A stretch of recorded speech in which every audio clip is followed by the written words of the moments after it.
Hi everyone. So before we go to the other form that I was talking about for context-free grammars, there's some other things that I wanted to discuss. The first of which is parse trees. So we'll see what a parse tree is in a minute. Let's consider a grammar. So let's say I have the grammar S goes to SS or A, and now I've been given a string. So the string that I've been given is, let's say, AAA.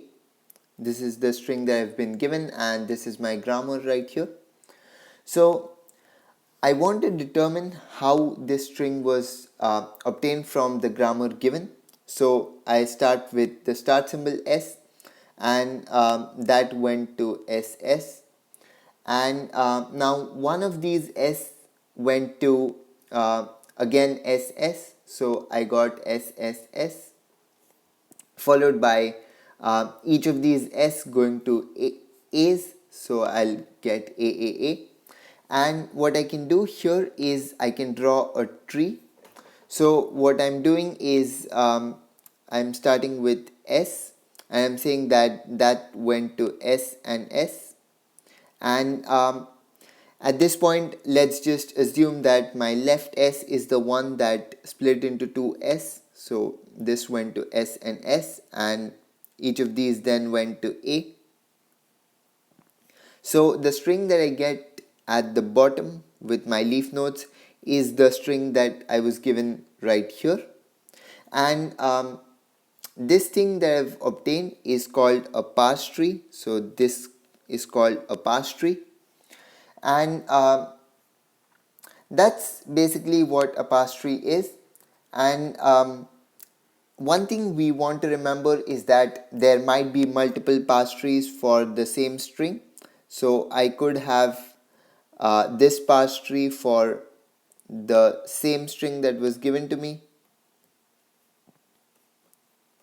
So as you can see, both of these give me the same string at the end, which is AAA, but these aren't identical.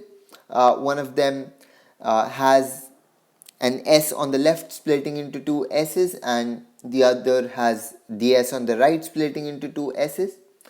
And one point to remember here is that if a grammar can yield multiple parse trees for some string, then that grammar is called ambiguous. So ambiguous is, once again I'll repeat, when a grammar can yield multiple parse trees for the same string. So I was given the same string AAA here, and I was able to draw two parse trees for it, that's 1 and that's 2, using the grammar that I was given. So that's an ambiguous grammar, and an unambiguous grammar is one which will yield a single parse tree. And there's actually a special name for the two parse trees that I've constructed, the two ways that I wrote the derivation. So this is also called a derivation tree, and the derivation that I wrote was this thing right here. So this was the derivation that I wrote, and here I'm assuming that, let's say, this is the S that split into two S's. So the way I wrote this derivation, there's actually two different ways that I can write the derivation, but that's about parse trees or derivation trees. We'll talk a bit more about this in the next video, so I'll see you there. In the meanwhile, don't forget to give the video a thumbs up and hit the subscribe button if you haven't already.